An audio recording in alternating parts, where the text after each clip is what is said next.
What's up, guys, and welcome in to another edition of the Rally Time Podcast. I'm your host, Justin Babin. Christian is back here once again, producing the show as Behind always. the ones and twos, baby. My partner throughout all of LSU baseball season, and Christian, 3-0. We're starting 3-0 in SEC play. LSU started 3-0, and they got 3 wins this weekend against Missouri.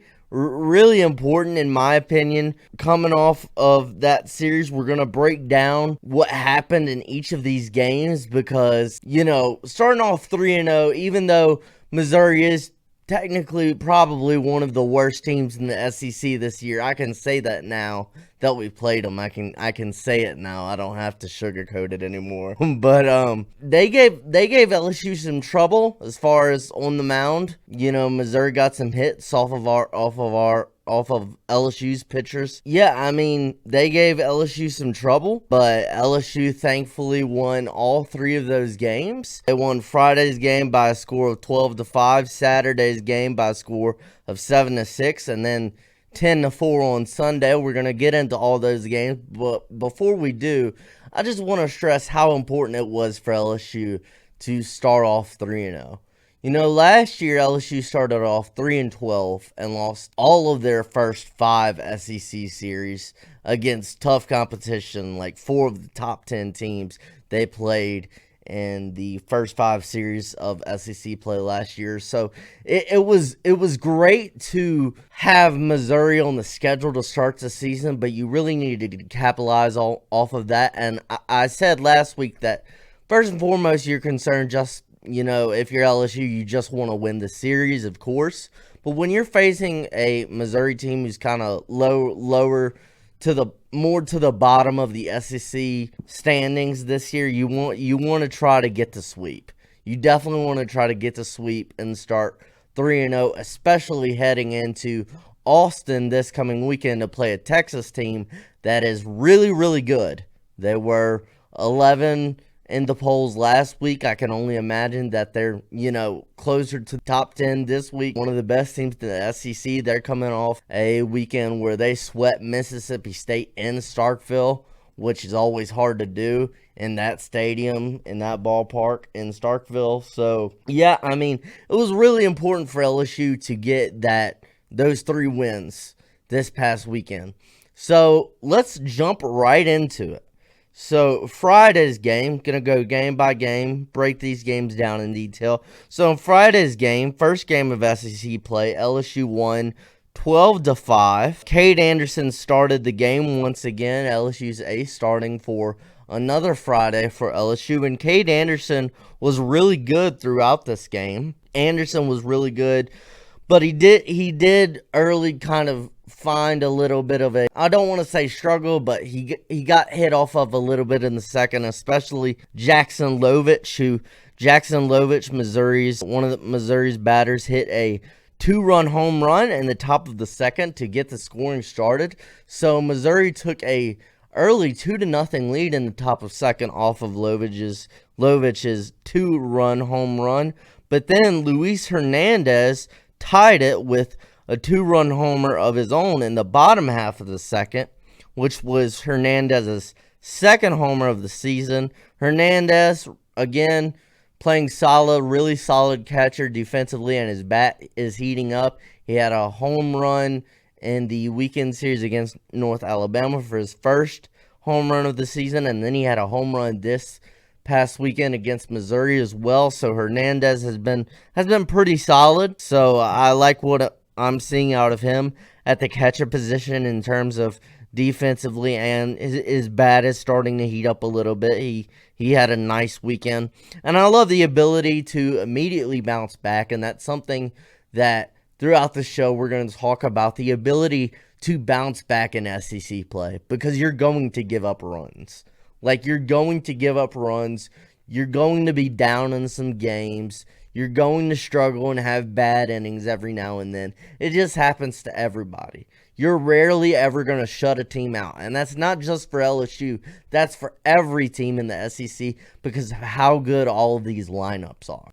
So the ability to bounce back is really important. And the first sign of that from this weekend was Hernandez with that 2-run home run to tie the game. LSU then, it was 2-2 until the 4th inning where LSU put 5 runs on the board in the 4th inning when, what do you know, Derek Curiel hit a 3 RBI triple with the bases loaded to give LSU the lead. This is kind of what we talked about last week as far as, Missouri's, up to the standard of your normal great SEC pitching staff, but it was, going up in competition from North Alabama, from Omaha, from Purdue Fort Wayne, and Curiel gave the LSU their first lead in an SEC game this year with a nice 3 RBI triple in the 4th. Curiel just continues to ball. He's gotten on base every game this season. He leads the teams in walks. He's 23 walks, and he's still got a really good on base percentage with a .598 on base percentage. It just seems like he gets on base every game. It's what he does. He's gotten on base in every game so far for LSU. So Curiel continued his lights out performance. Later in the inning, Daniel Dickinson hit a ground out that resulted in an RBI. The ground out by Dickinson sent Curiel home. And then Jake Brown, who we'll talk about a lot, Jake Brown had a really good weekend. And it started here in the 4th when he hit an RBI single that drove in Jared Jones to cap off the 5-run 4th. So, yeah, that 5-run 4th to take the 7-2 lead by LSU is nice. Really nice. Jake Brown also continued to hit in the 6th, continued to hit well in the 6th. He had another 2 RBI double off of the left field wall in the 6th to make the score 9-2 LSU after 6 innings. So Jake Brown really stood out to me. Jake Brown's not necessarily a power guy. He's just a really good hitter. He gets a lot of doubles, a lot of singles. He's just a really solid hitter. Hitting up in the 390s this year. I just really like the type of player Jake Brown is. And you saw a lot of that this weekend. LSU did well. We talked about last week in our Missouri preview how all of the starting pitchers from Missouri were lefties. LSU did well against the starting lefty from Missouri, Ian Losey, on Friday. They scored 7 earned runs off of Losey in just 3 1/3 innings, so did really good against the lefty. Going back to the mound, after giving up the 2-run homer in the 2nd, Cade Anderson was really, really good. He showed why he's LSU's ace. After giving up the 2-run home run in the 2nd, he retired 10 of the next 11 batters he faced, did Anderson. So yeah, really good bounce back from Anderson as far as retiring 10 of the next 11 batters he faced after giving up the homer in the 2nd. He was eventually taken out in the 7th inning and replaced by Connor Benj with 1 out in the 7th after Anderson walked a batter and then allowed a single to start the 7th. Anderson pitched 6 1/3 innings in total, which was the longest outing of his career, where previously he had only pitched up to 6 innings for LSU. He also threw 95 pitches, which was the most pitches he has thrown all season. In those 6 1/3 innings, Anderson gave up 3 earned runs on 4 hits, 2 walks, and 11 strikeouts. So Anderson was really good. It was the 2nd straight game for Anderson striking out double digits. I believe he had 11 or 12 last week against North Alabama, and then he had 11 Friday against Missouri. So Anderson's just on a roll and showing why he is the ace of this team. Connor Benj, going back to him, he came in for Anderson in the 7th, and he walked the first batter he faced to load the bases in the 7th. And then Missouri hit a sac fly to the outfield to score a run before Benj recorded a strikeout to end the inning. So it was still, LSU still had it under control. It was still 9-3 LSU after 7. So, bringing in Benj with 2 runners on base in the 7th. We've seen it a lot this year so far, how Jay Johnson really trusts Connor Benj. Connor Benj continues to be a guy that Jay trusts to get outs in high leverage situations, which he did again Friday with the bases loaded in the 7th. But it was not all good for Benj, as he came back out in the 8th and gave up back-to-back solo home runs to start the 8th off of the bats of Missouri's Caden Peer and Mateo Cerna before Benj was taken out of the game. So had that good outing in the 7th, which was good to see, getting out of there, only allowing 1 run with the bases loaded. Gave up back-to-back home runs in the 8th, so kind of a mixed bag between those 2 innings. But Connor Benj is obviously a guy Jay Johnson trusts, and he's pitched a lot this year so far for LSU, and he's been pretty solid as one of LSU's best relievers. After Benj was taken out of the game, DJ Primo came in for Benj. Primo struck out the first batter he faced, and then he forced a ground out as well before Zach Cowan came in to get the last out of the inning via a strikeout. So what you'll notice is Primo actually pitched in all 3 games this weekend for LSU. Primo pitched a lot, coming in certain situations just to get 1 or 2 outs and then get taken out of the game. A guy, Jay Johnson obviously has a lot of faith and trust in, just in certain situations, to get that out. Maybe not pitch. You may not see Primo pitch 2 or 3 innings. He may just come in and get 1 or 2 outs every couple games, but that's kind of the role he's assumed on this team. That's all you need. At least to start.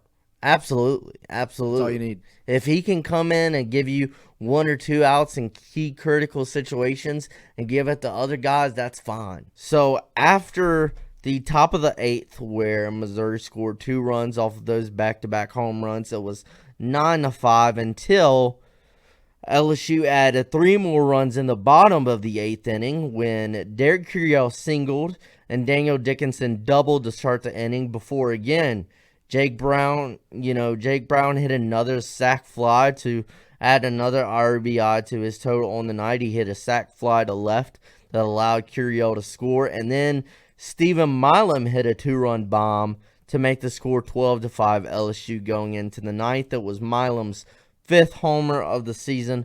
Milam, right now he's batting .373. So Milam and Brown have both been really good this season.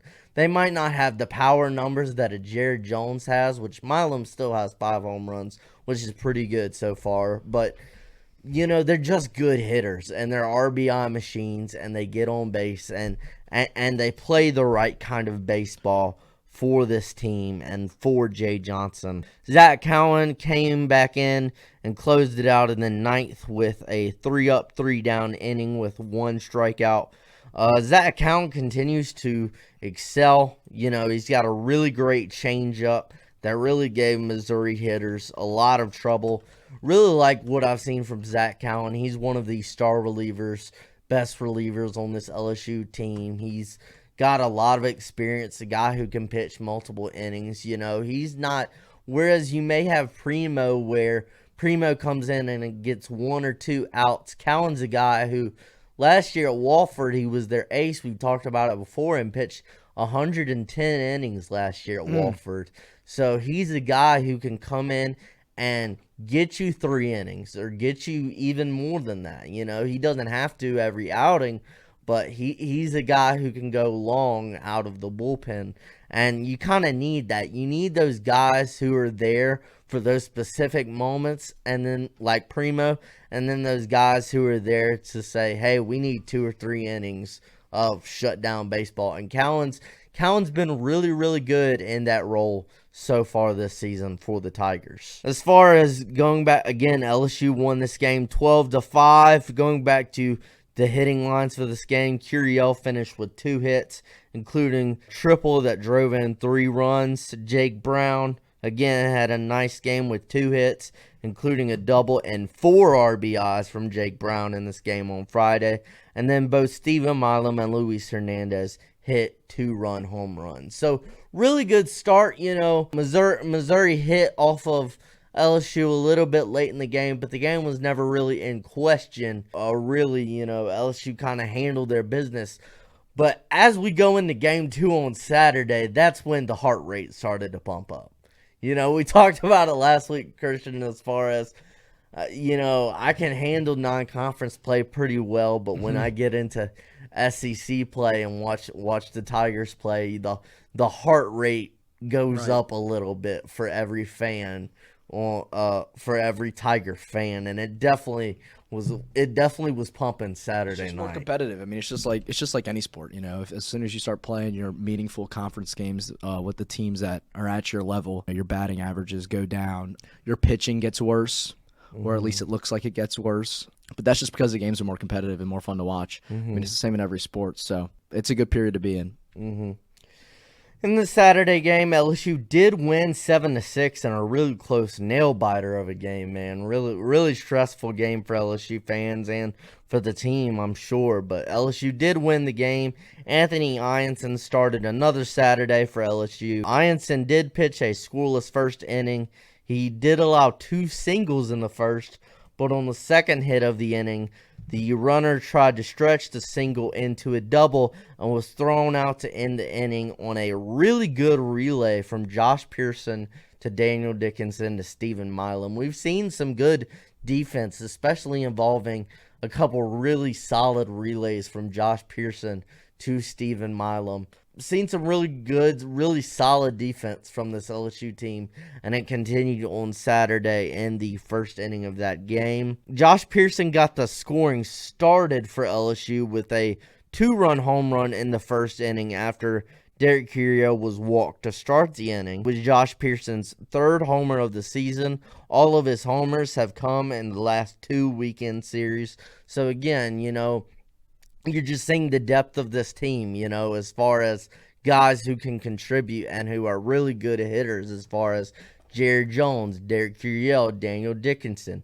You also have Brown, Milam, and, Hernandez and Josh Pearson, who Josh Pearson's having a really, really good season so far and has been really impressive. Impressive stuff from the senior Pearson. After that 2-run home run, LSU scored another run in the second off of a sacrifice bunt by Michael Braswell that drove in Jake Brown, who Brown tripled to start the inning. So it was 3-0 LSU after 2.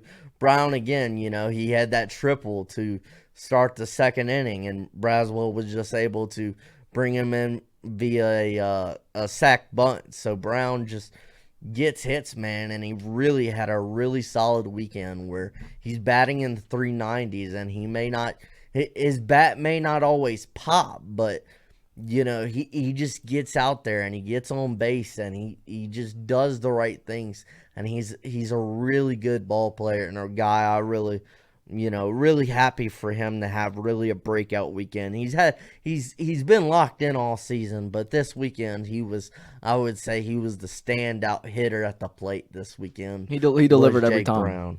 He delivered every time he was at the plate, it felt like. Every time you looked up at the TV or if you were at the game, which I was able to go on Friday night. I mean, every time you looked up, it was Jake Brown again, whether it was a double, a single.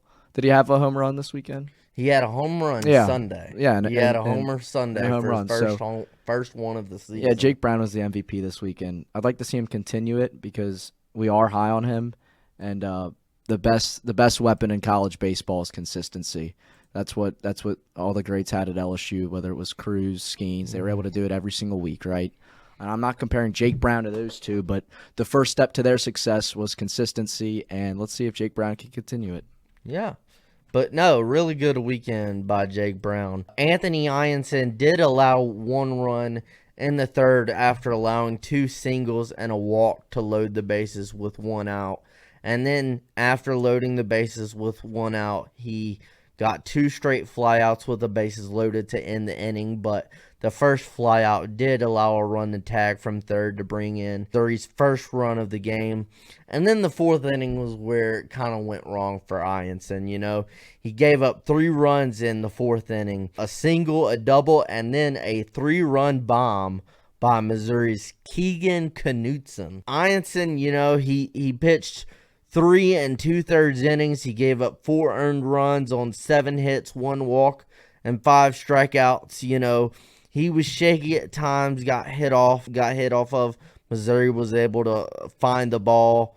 Still have faith in Ianson for what he's done, especially last weekend when he had 15 Ks against North Alabama in one game, but just didn't have his A-plus stuff on Saturday and only pitched 3 2/3 innings before Connor Ware then came in the game for Ianson and got a fly out to end the fourth. So LSU goes down 4-3 after the top of the fourth, where Missouri scored 3 runs. But again, what you'll see is this LSU team constantly, we talked about it in the first game, where Missouri gets that 2-run home run in the first game in the top of the second, and then Luis Hernandez comes up and gets a 2-run homer of his own in the bottom of the second and able to respond immediately. And LSU did that again in the bottom of the fourth this game when they put up 3 runs in the bottom of the fourth to go up and take the lead 6-4. LSU responded, 3 runs of their own in the bottom of the fourth. In the fourth, what happened was Stephen Milam walked and Jake Brown was hit by a pitch to start the inning. Jake Brown was hit by a pitch to start the inning. And then Braswell laid down another sacrifice bunt that drove in a run. Braswell actually reached first base on the sac bunt he laid down in the fourth because nobody was covering first base for Missouri. And then Jared Jones, as Jones always does, RBI machine. Jared Jones hit a 2 RBI single later in the inning to give the lead back to LSU at a score of 6-4. So again, really good to see LSU respond after giving up 3 runs in the fourth. The Bats come right back out there and get 3 runs of their own in the bottom of the fourth. Michael Braswell actually drove in another run with a single in the fifth. And Braswell's a guy who I kind of want to talk about real quick because Braswell has struggled to start the season. I believe he had a 182 batting average entering into this weekend. But he had a couple of RBIs in this game Saturday, and he played third base he started at third base all 3 games this weekend. We didn't really see Tanner Reeves play. I think a lot of it was because of the matchups as far as Braswell batting righty, which is a better matchup with the lefties that Missouri had going on the mound. But, Braswell struggled to start the season, but he's a senior, man. He's played 3 years of SEC ball. He has a ton of experience, and he played a big role. Jay Johnson said Michael Braswell contributed to the win pretty much as anybody did on Saturday. And I believe Braswell is going to figure it out and that he's going to get better as the season goes along. Because he kind of did that last year where he started shaky in non-conference play, but really as SEC play went along last year, Michael Braswell got a lot better to where he was one of LSU's best hitters by the time postseason came around last year. And I think Braswell can and will do it again. He's going to get better. And he's the guy definitely not a guy to give up on if you're LSU fans. A guy to trust that he's going to figure it out as the season goes along. Connor Ware had a really solid bounce back game. He pitched 1 1/3 scoreless and hitless innings with 1 wild pitch, 1 hit by pitch, and 2 strikeouts. We talked about it. Connor Ware had a really good start to the season in his first couple outings, especially that start he made against Dallas Baptist in Arlington where he pitched 4 innings, 4 scoreless innings, which was really good. But, his past 2 outings against North Dakota State and Xavier were shaky to say the least, but he bounced back this weekend and had a really good outing in 1 1/3 innings in the game Saturday against Missouri. LSU, after Braswell got that RBI in the 5th and got another run to score in the 5th to make it 7-4 LSU, the Tigers' bats didn't really do a whole lot hitting-wise after the 5th. They only recorded 1 hit in the final 3 innings. So it was kind of put on the pitching staff to hold on 4 innings in a game that was, a 3-run game at the time. William Schmidt came in the game in the 6th inning and was really good. Had a great 6th inning. He got a ground ball double play, and then he got a strikeout to end the inning. So Schmidt he had a really good 6th inning, but he really started to struggle in the 2nd with his command when he came back out in the 7th. Keegan Knutson again hit another homer, this time off of William Schmidt. It was a solo shot for Keegan Knutson for his 2nd homer of the game that Schmidt gave up in the 7th to lead off the 7th.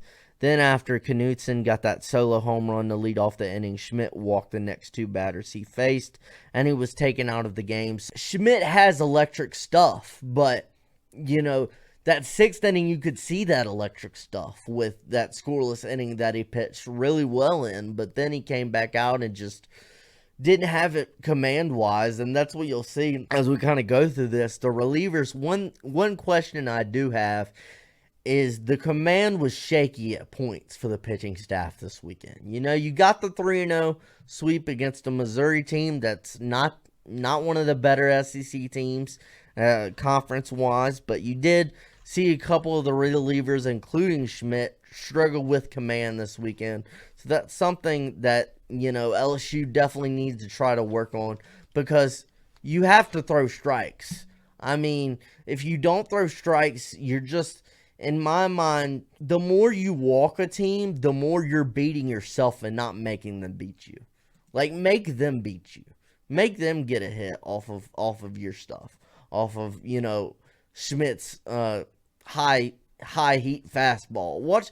Make him get a hit off of that. Don't walk a batter. And I'm not saying Schmidt was totally bad. He had that good 1st inning, and he definitely wasn't the only pitcher who struggled with command. But my mind is definitely that's one thing that I took from this weekend that the staff needs to work on. After Schmidt, DJ Primo came in again for the 2nd day in a row, and again, Primo hit the first batter he faced to load the bases with still no outs. So again, really struggled with command in that 7th inning with the 2 walks from Schmidt, and then the hit batter by Primo. And then Primo forced a big ground ball double play that allowed a run to come in, but it was a big double play because at the time it was the bases loaded with nobody out in a 2-run game. So to get a double play right there was huge from Primo. Really, really big to see Primo turn that double play, even though he hit the first batter. But he obviously, Primo had a solid weekend. He struggled a little bit, but I like Primo, and I like how he can come in there and get you outs. You just have to come in there and throw strikes. Like, he came in and was able to throw strikes Friday and was able to get some good outs when he came in Friday. And then he comes in and hits the first batter he faces in the 7th inning on Saturday. So that's something, you can't do that, but that was a solid double play. After that double play, Primo did walk the next batter to load the bases again with 2 outs, before Kason Evans came in and forced a ground out to end the inning with LSU still up 7-6. I absolutely love Kason Evans so far. He's been the best reliever on your team. Kason Evans has been the best one. The second best one has been Cowan. And then there's been a few other guys, but Kason Evans has been absolutely electric. And for a freshman to come in his first SEC action in a Saturday night in Alex Box Stadium to get the ball with the bases loaded and 2 out in the 7th inning in just a 2-run game, in a game where you're trying to win the series, shows how much trust Jay Johnson has in Kason Evans, and he absolutely should, based on what Evans has done. After he got that out in the 7th inning, he came back in the 8th, and he did allow a single and 2 walks to load the bases with only 1 out in a 1-run game. So it was a 1-run game. Allow the single, 2 walks. Again, struggle with command a little bit We saw it from pretty much every pitcher besides maybe Cade Anderson this weekend. Pretty much every pitcher struggled with command at one point this weekend. But after loading the bases in the 8th, Evan comes back and strikes out the next 2 batters, each on 3 pitches, and just with a disgusting slider that really fooled the Missouri hitters. And Evans was really, really just dynamite this weekend, Saturday. Yeah, both strikeouts came on 3 pitches, with both coming on a great swing and miss slider, and the stadium absolutely erupted when he got that strikeout with the bases loaded and 2 outs in the 8th when LSU was only up 1 run. It absolutely erupted, and Evans showed a lot of emotion coming off the mound, which was, he called it in the post-game presser an adrenaline dump that he had after getting out of that 8th inning. So really good to see from Evans. And then he came back out in the 9th inning, Evans did, and he struck out the first 2 batters in the 9th, then allowed a single before a ball was hit right back to Evans that he grabbed and threw to Jared Jones at first to end the game and give LSU the 7-6 win and the series win as well. So just seeing that from a freshman, that's a role where at the beginning of the season, before we knew, about Gavin Guidry's injury, we thought Gavin Guidry was going to have that role. And the question was, who's going to take over that role as the leader, as the closer, the guy who comes in and does it for LSU in the late innings and keeps the opposing team down and wins us the game and wins LSU the game, and Casey Evans was that guy. He came in and he struggled a little bit in the 8th, giving up the single and the 2 walks, but just the ability to bounce back and get 2 strikeouts like that right after it was just really special. And yeah, Evans was, as far as I'm concerned, the MVP. He won you the game Saturday night. Casey Evans did. Evans pitched the last 2 1/3 innings. Again, didn't allow a run on 2 hits, 2 walks, and 4 strikeouts. Standout player of the game. Evans just he's simply been the best relief pitcher by far. On a deep and talented pitching staff where LSU has a lot of options, Evans has been the best by far. He's now closed out 3 big games against Dallas Baptist. He closed it out. He closed it out against Kansas State, and he closed it out this weekend against Missouri in a big game. Michael Braswell had a big game with 2 hits and 3 RBIs. Chris Stanfield had 2 hits, including a double. Jared Jones had a hit and 2 RBIs. Josh Pearson had a 2-run home run. So, it was big to win the opening series. Like, we're going to talk about the Sunday game, but it was big to get those 2 wins out of the way and win the opening series when you started 3-12 last year in conference play. And you have a better team, a better and deeper team this year than you did last year, obviously. But it was big to get that Absolutely. W. Absolutely. It's big because your schedule coming up is no joke. Yeah, we've talked about this multiple times already, but the schedule coming up is legit. Yeah, and Tennessee's undefeated. Yeah. I'm sure there's some other teams that were pretty high on their horses this weekend. That Texas team, that's going to be, we'll preview it later in the week. That Texas team is legit. Yeah. Like, they're legit. What'd they do this weekend? And for your first, that's going to be your first road test. You haven't played a true road game yet. And your first road series is going to be against Texas, who's a top 10 team and one of the best in the SEC. What'd they do this weekend? They swept Mississippi State in Starkville. Damn. So they the opposite of what LSU did last year to open up SEC play. Yeah, they came in there, their first SEC competition ever, and swept Mississippi State. So both teams will be entering 3-0 in Austin on Friday night. So that's going to be a big series, which we'll talk about later this week. But it was really good to get that series win. In this game Saturday, the LSU staff as a whole gave up 7 walks and 2 hit by pitches. So I'd say if there's one thing I'm concerned about, it's the command a little bit. But you saw some good signs. Connor Ware had a good game. Kason Evans was your late inning hero in the game. Zach Cowan had a good weekend, so it's not like the pitching was all bad or anything like that. But, need to work on that command a little bit. So let's get into the Sunday game that LSU won by a final score of 10-4. Chase Shores started another Sunday game for LSU. LSU started off really hot in this game, scoring 4 runs in the first inning after Ethan Fry hit an RBI double in a really long at-bat. It was like an 8 or 9 pitch at-bat that Fry really worked his way through the at-bat and then ended up hitting an RBI double when, before that, Derek Curiel walked and Daniel Dickinson was hit by a pitch before that fried RBI double. Milam also hit a sac fly in the first to right that drove in LSU's second run of the game.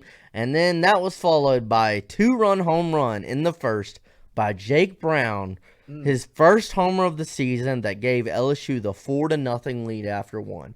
Jake Brown he was great. He was excellent this weekend. Really stood out to me, It might shock some people that that's his first homer of the season, but look, he's just a good hitter. Like, he's batting .393, and he's a really good ball player, really has the right mindset, goes out there, contributes every day. He's been locked in all season for LSU, and you saw it this weekend against Missouri. And he has some of the best celebrations for whenever he gets on base, too. His double celebration, and his triple, the 2 thumbs up. I was expecting another dance, but he hit the thumbs up. Yeah, he did. He keeps changing it up, keeps you guessing, keeps you on your toes. Yeah, wait, what? He did some sort of dance. I can't describe it. He did the stanky leg, I think. That. I think he did the stanky leg. Was that it? Something like that. I think he did. I think it might have been that. Yeah, I think it might have been. That was kind of funny. Yeah. Did well off of another lefty from Missouri, their starter, Caden Drew. They got 4 earned runs off of Drew on 4 hits in just 2 innings. Yeah, Brown's been great this year, batting .393. He's just been great. After that 4-run first inning, Chase Shores did allow a run to score in the second off of 2 hits, but he then struck out a batter and forced a ground out to end the inning, stranding a runner on third and giving up only 1 run. We kind of talked about that before. Chase Shores gets hit off of every now and then, but he tends to avoid the big inning.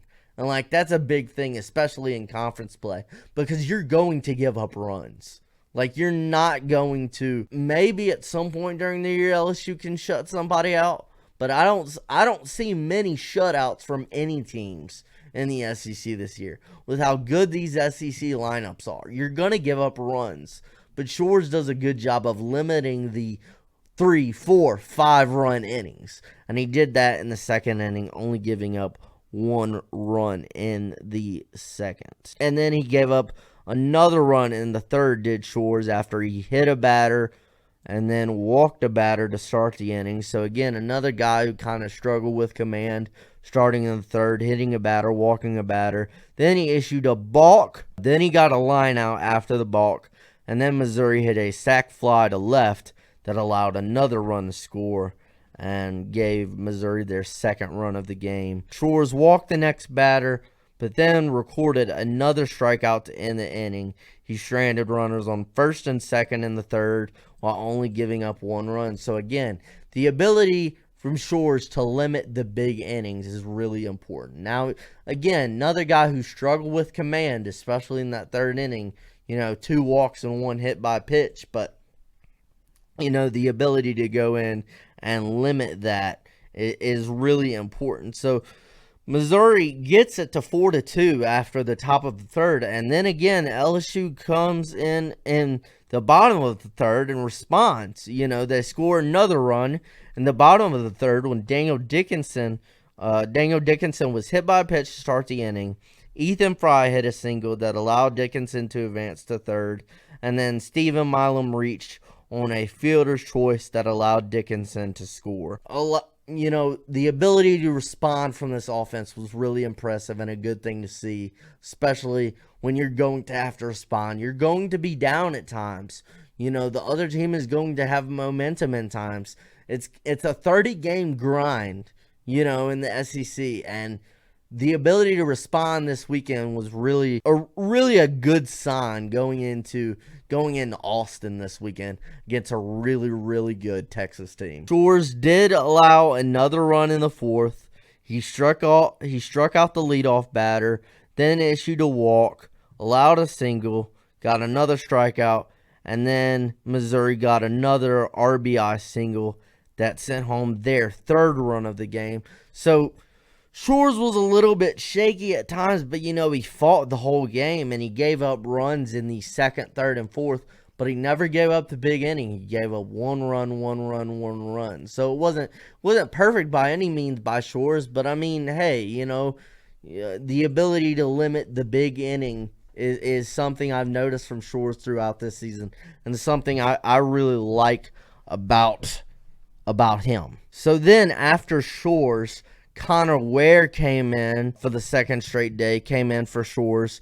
Ware struck out a batter to end the inning, stranding runners on second and third. So as far as Shores' stat line, he pitched 3 2/3 innings, gave up 3 earned runs on 4 hits, 1 balk, 1 hit by pitch, 3 walks, and 5 Ks. Command was a little bit of a concern throughout this weekend. I've said it before, a little bit of a concern for Shores, but he was really competitive and he fought all the way through it.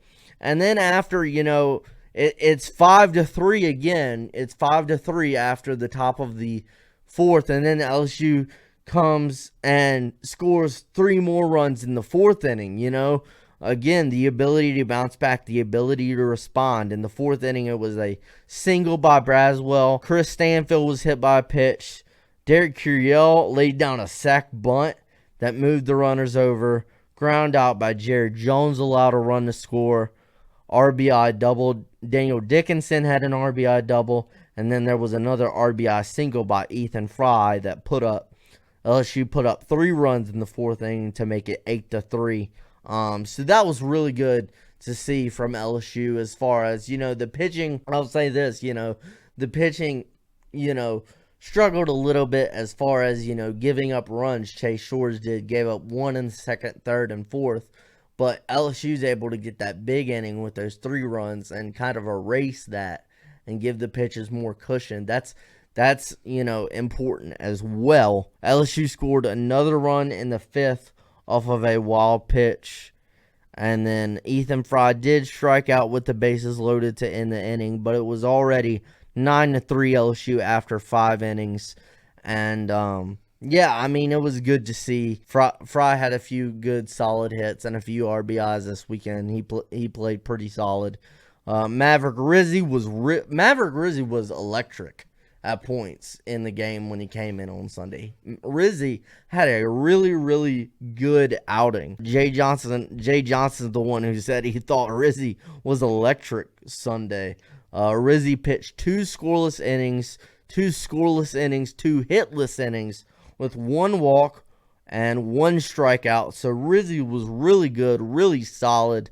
Enjoyed seeing that out of him. He's got elite stuff. It's just about, finding the strike zone and filling up the strike zone, but he's got elite stuff, and he showed it on Sunday. And then DJ Primo came in for Rizzi for the 3rd straight game. Primo came in with 1 out in the 7th. Primo did give up an RBI single. He came in again, and obviously a guy who, it's a matchup situation for Jay Johnson. He's like, look, we got this guy coming up, put in Primo. Let's get 1 out, 2 outs, however many, but it's a matchup situation with Primo. And he's done good at that sometimes, and then he's been shaky sometimes.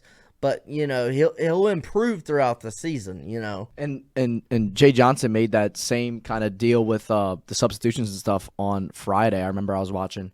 I think Jake Brown entered the game late, like in the 4th inning or something, after the Missouri starter got taken out, who was a left-handed pitcher, and I think a couple other players got taken out as well, like very early on in the game, like midway through the game, like fourth inning, and it's because of the matchup thing. And I think that's a testament to LSU's depth. I don't think Jay Johnson does that if he's got bums on his bench. I think he does that because he wants guys to get in and get playing time, and he wants obviously the best options at the plate for him. And if he thinks substituting players like that throughout the game, early on in the game, fourth inning, fifth inning, third inning, doesn't matter, but anything before the seventh inning, I think it's a good play, especially if you want to get guys like that PT. So, yeah.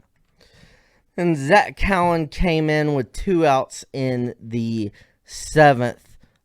He walked a batter, but he did get a strikeout to end the inning. So another good pitching, good weekend for Cowan. And to start the 7th, Chris Stanfield had a double. Single by Derek Curiel, and then Stanfield scored kind of on a double steal where Curiel was out at second, but Stanfield was allowed to score in the process. Zach Cowan struck out the side in order in the 8th, struck out the side in order. Cowan was really good. He did allow a run to score in the 9th on 2 singles, but he did get a double play to end the game. LSU wins the game 10-5. They get to sweep as far as hitting stats. Curiel had 3 hits. Dickinson had a double. 2 hits, including a double and 2 RBIs for Stephen Milam. Luis Hernandez had 2 hits, including a double. 2-run homer for Jake Brown for his first homer of the season. LSU pitching staff did walk 6 and hit 2 more batters, so need to work on that command a little bit heading into Austin this weekend. But overall, it was big to start 3-0 in conference play. Like, that was huge, no matter who it's against. I know people are always going to be like, look, it was Missouri. They're one of the worst teams in the SEC this year. Sure. Dub's a dub. You started 3-12 last year. Dub's a dub. You started 3-12 last year in the SEC Win's a win. 3-0. Take the win. Take the win.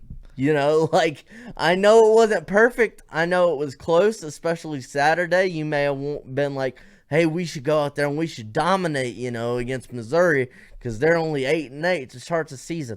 Take the win. I'm taking the win. 3-0 to start SEC play is always good. I don't care who it's against. Or how you did it. How you did it. The real point is how you did it. I mean, yeah, Saturday was not pretty by any means, but who cares? It looks good in the win column. So, and I think that's what anybody should be worried about, right? So, yeah. But, overall, as far as kind of the stars, I mean, Jake Brown was the star of the weekend hitting-wise for me. And then Cade Anderson was really good on Friday. And then out of the bullpen, Kason Evans was great. Zach Cowan was really good. Maverick Rizzi was really solid in 2 innings of work Sunday. And Connor Webb was really good as well. I do think eventually, once Gavin Guidry comes back, they need him to come back because they need, DJ Primo coming in and pitching 3 times in a weekend. I don't know if that's going to happen all year. You need to find maybe 1 or 2 more guys that you can trust out of the pen. But I liked what I saw out of those 4 guys, Evans, Ware, Cowan, and Rizzi. I liked especially what I saw out of them. And look, it's a good start, but that series in Austin is going to be something this weekend. And we'll preview it later in the week, but it's a really good start for SEC play for LSU, jumping out to that 3-0 start and just getting rolling. 27 more SEC games to go against some of the best teams in the country, including this Texas team that they play in Austin this weekend. So, really good series win, but still more work to put in, but they got it. They got it. As far as the schedule for this week, we are recording this on Monday, March 17th. So tomorrow, Tuesday, March. Happy 3rd and 17 day. Yeah. 3rd and 17. You catch my drift? 3rd and LSU, Texas. Oh, yeah. Happy 3rd and 17 day. I saw something about that earlier today, and I was like, 3/17 day. 3rd and 17 day. Yeah. That was right there. Yeah. Right there was like, okay, we got something. Yeah, that was fun. That was fun. But tomorrow, Tuesday, March 18th, LSU has their midweek game against the University of New Orleans at 6:30 in the box. And then this weekend, starting Friday, March 21st, LSU plays a road series in Austin, Texas. Texas is now ranked the number 5 team in the country. That's a lot of jumping. So it is a top 5 matchup this weekend for LSU. Friday, they play at 7 in Austin. Saturday at 6. And Sunday at 2. So we'll come back at you with another preview of this Texas team. Get you ready for that later in the week. But also give out our claims and our takes on that day for the weekend. What we think will happen, what we think should happen. And if we are educated enough, maybe we'll talk about some other series. But I have not had the time to, really break down other teams. I've been busy this weekend. I'm sure you might have the time, but I think we may have time to kind of, run down kind of what like a few of the box scores from opening weekend in the SEC. A few things stood out, I've been paying attention a little bit to it. So and I have a little bit of knowledge. We can get to it though, of but what happened in opening weekend, but we'll see you later in the week. We hope you enjoyed this recap show. We enjoyed bringing it to you. Leave a like, comment, subscribe. Hit the bell to know when the Rally Time podcast is up and when the show is up. The morning show is up with Lloyd and Noah and Christian in the morning. But yeah, I really enjoyed bringing this content to you guys. 3-0, got some work to do, but 3-0 is always good no matter who it's against. And 27 more. Here we go in the grind and the gauntlet that is SEC baseball. Hope you enjoy and hope you have a good day. Later. Peace.